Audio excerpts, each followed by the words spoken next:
مسئلہ یہاں پہ ہے کہ اسٹینڈرڈس تو ہمارے یہاں بن جاتے ہیں, لاز بھی بن جاتے ہیں, نہیں ہوتا ان پر, انفورسمنٹ کا مسئلہ ہوتا ہے. انفورسمنٹ اس لیے بھی کم ہوتی ہے کہ ہماری کیپیسٹی نہیں ہوتی انفورس کرنے کی, اور اس لیے بھی کم ہوتی ہے کہ اس میں اندر فاؤل پلے بھی ہوتا ہے. تو اس حوالے سے ہم نے ایک رسک بیسڈ انسپیکشن سسٹم شروع کیا ہے پاکستان میں, جس کے تحت جو ہماری 600 اور 700 کے درمیان اس وقت مینوفیکچرنگ کے ادارے ہیں ادویات بنانے والے پاکستان میں, یہ مختلف سطح کے ادارے ہیں, اور لہٰذا مختلف سطح پہ ان سٹینڈرڈز کا اطلاق یہ کر رہے ہیں.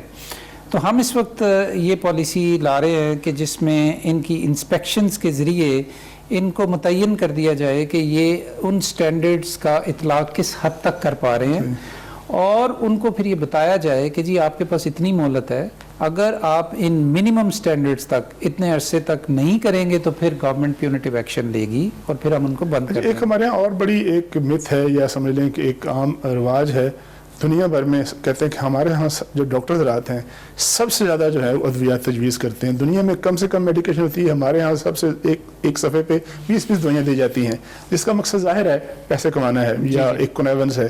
اس رجحان کو روکنے کے لیے کیا حکومت وقت جو ہے اس کے پاس کوئی اتھارٹی ہے, کچھ کر سکتی ہے, یا آپ سمجھتے ہیں کہ واقعی یہ کوئی مسئلہ ہے یا نہیں؟ دیکھیں اس مسئلے کو ذرا ڈائسیکٹ کرنے کی ضرورت ہے کہ اس کے کئی پہلو ہیں.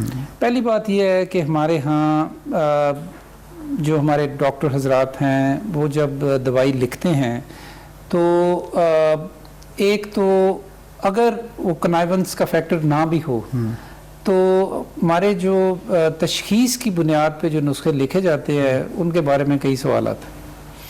یعنی اس کا مطلب ہے کہ ڈاکٹر کی اہلیت پہ سوال ہے. مطلب میں ابھی ایک میٹنگ سے آ رہا ہوں آپ کے پروگرام سے پہلے, جہاں ہم ٹی بی کا مسئلہ ڈسکس کر رہے تھے, اور ایک ڈاکٹر صاحب ہمیں خود بتا رہے تھے کہ اگر انہوں نے کوئی سروے کیا ہے کہ ٹی بی کا مریض جو ہے اگر آئے اور اگر وہ ایک ہی مریض ایک ہی یعنی علامات کے ساتھ 10 مختلف ڈاکٹرز کے پاس جائے تو بہت ممکن ہے کہ اس میں سے 7-8 ڈاکٹرز جو ہیں جی پیز وہ اس کا نسخہ ٹھیک نہیں لکھیں گے ٹی بی کے علاج کے لیے. تو ایک تو کیپیسٹی کا ایشو ہے, اور کیپیسٹی کا ایشو اس لیے بھی ہے کہ گورنمنٹ کی طرف سے ہم نے کوئی standard treatment guide lines develop نہیں کی. اس کی وجہ یہ ہو سکتی ہے کہ جو ہمارے ہاں پرائیویٹ میڈیکل کالج ہیں وہاں معیار تعلیم, نظام تعلیم اچھا نہیں ہے, اور پیسے خرچ کر کے لوگ ڈاکٹر بن جاتے ہیں اور وہ ان کی اہلیت اس طرح کی نہیں ہوتی. اس کا یعنی ایک جزوی حصہ اس کا بھی ہے, لیکن اس کے ساتھ ساتھ جو بنیادی مسئلہ ہے نا جی وہ یہ ہے کہ پاکستان میں اس وقت تقریباً 70% ہیلتھ کیئر جو ہے وہ پرائیویٹ سیکٹر میں ہے. یعنی کہ گورنمنٹ کے ادارے یا health facilities, public sector health facilities جو ہیں وہ 30% سے زیادہ ہیلتھ کیئر پرووائڈ نہیں کر رہی. وہ جو 70% ہیلتھ کیئر ہے پرائیویٹ سیکٹر کے اندر, اس میں GPs, private hospitals, clinics, specialist clinics etcetera. اچھا, اس کے لیے پھر گورنمنٹ کی رسپانسبلٹی یہ ہوتی ہے کہ اگر وہ خود 100% ہیلتھ کیئر پرووائڈ نہیں کر رہی تو جو پرائیویٹ سیکٹر پرووائڈ کر رہا ہے اس کو وہ ریگولیٹ کرے اور اس کے لیے ضابطے بنائے اور ان ضابطوں پہ عملداری کرے, یعنی اس کی انفورسمنٹ کروائے. پاکستان میں انفارچونیٹلی اب تک یہ جو ایریا ہے یہ بڑا کمزور رہا ہے, لیکن پچھلے چند سالوں میں اس میں بڑی پیش رفت ہوئی ہے, اور اس حوالے سے سندھ نے, پنجاب نے اور کے پی نے تو ہیلتھ کیئر کمیشنز بنائے ہیں جی. اور وہ ہیلتھ کیئر کمیشنز کا مقصد یہ ہے کہ پرائیویٹ سیکٹر کے اندر جو ہیلتھ کیئر دی جا رہی ہے اس کے سٹینڈرڈز متعین کرے اور ان سٹینڈرڈز کا پھر اطلاق کروائے. اور اس کے لیے اس کا ایک حصہ یہ بھی ہے کہ جو ان رجسٹرڈ پریکٹیشنرز ہیں, یعنی جن کو ہم کویکس کہتے ہیں, ان کو بھی وہ ختم کرے اور ان کی انسپیکشنز کرے اور ان کو چیک کرے.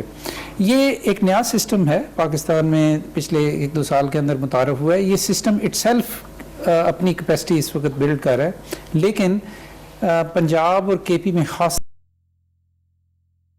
طور اسلام آباد کے اندر بھی ہم اسلام آباد ہیلتھ ریگولیٹری اتھارٹی بنا رہے ہیں کہ جس کے تحت, جس کا مقصد صرف یہ ہوگا کہ وہ پرائیویٹ سیکٹر میں جو کوالٹی آف ہیلتھ کیئر ہے